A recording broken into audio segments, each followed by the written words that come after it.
Assalamualaikum warahmatullahi wabarakatuh. Izin memperkenalkan diri, nama saya Andika Saman Alfariji. Saya duduk dan belajar di kelas 10 animasi 4. Di sini saya akan sedikit menjelaskan tentang 4 teori masuknya Islam ke Indonesia dan sedikit menjelaskan tentang penyebar ajaran Islam Sunan Ampel. Langsung saja ke inti bahasannya. Yang pertama, teori masuknya Islam ke Indonesia. Teori yang pertama ada teori India atau teori Gujarat.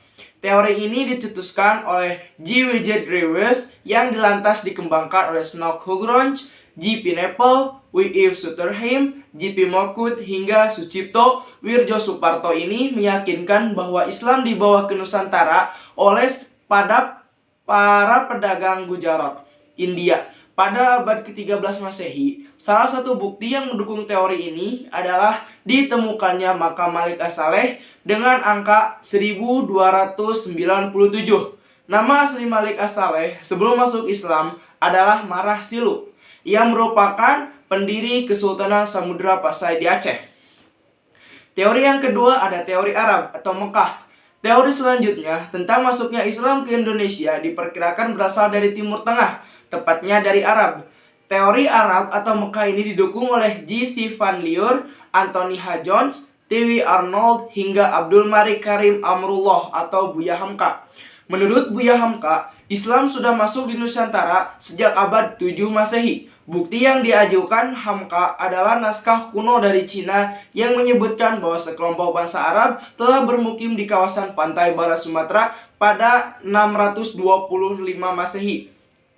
Di kawasan yang pernah dikuasai Kerajaan Sriwijaya itu juga ditemukan nisan kuno bertuliskan nama Syekh Rukunuddin wafat tahun 672 Masehi. Teori yang ketiga ada teori Persia atau Iran. Teori bahwa ajaran Islam masuknya ke Indonesia dari bangsa Persia atau wilayah yang kemudian menjadi negara Iran. Pada abad ke-13 Masehi, didukung oleh Umar Amir Hussein dan Hussein Jajadiningrat. Salah satu buktinya adalah seni kaligrafi yang terdapat pada batu-batu nisan bercorak Islam di Nusantara. Ada pula budaya Tabot di Bengkulu dan Tabuik di Sumatera Barat yang serupa dengan ritual di Persia setiap tanggal 10 Muharram.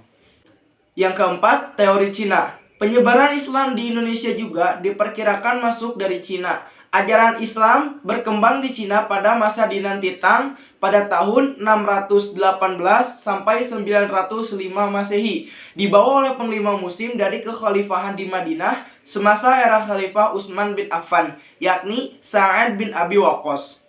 Kanton pernah menjadi pusatnya para pendakwah muslim dari Cina.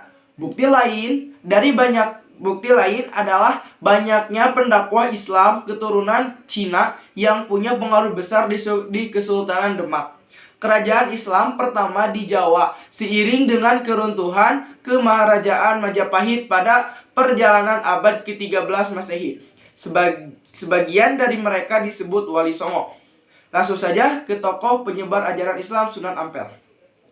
Sunan Ampel lahir di Campa pada tahun 1401 Masehi.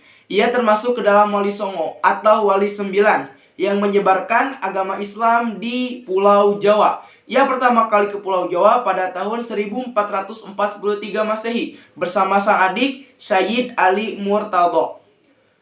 Melihat strategi dalam berdakwahnya, Sunan Ampel memiliki cara yang cerdas. Ia berhasil mengajarkan agama Islam kepada masyarakat Pulau Jawa. Sunan Ampel dalam menyebarkan agama Islam di Pulau Jawa adalah mendekatkan istilah Islam dengan bahasa masyarakat Jawa. Contohnya, sholat menjadi sembahyang. Dengan pendekatan seperti ini, Sunan Ampel sukses mengajak masyarakat Jawa untuk memeluk agama Islam. Dan Sunan Ampel juga memenuhi kebutuhan pokok masyarakat Jawa, sehingga masyarakat Jawa mengenal Islam itu mempunyai kebiasaan berbagi kepada sesama. Nah, ini yang disukai oleh masyarakat Jawa, sehingga tidak sedikit dengan cara ini banyak yang tertarik pada Islam. Terdapat 5 ajaran dasar yang diberikan oleh Sunan Ampel. Ajaran tersebut dikenal dengan Moh Limo. Ajaran Moh Limo tersebut diantaranya moh main atau tidak berjudi, moh ngombe atau tidak mabuk, moh maling tidak mencuri, moh madat tidak menghisap obat-obatan, dan moh madon tidak melakukan zina. Dan itulah sedikit penjelasan tentang 4 teori masuknya Islam ke dalam Indonesia dan salah satu tokoh penyebaran ajaran Islam yaitu Sunan Ampel. Terima kasih, mohon maaf bila ada kesalahan. Wassalamualaikum warahmatullahi wabarakatuh.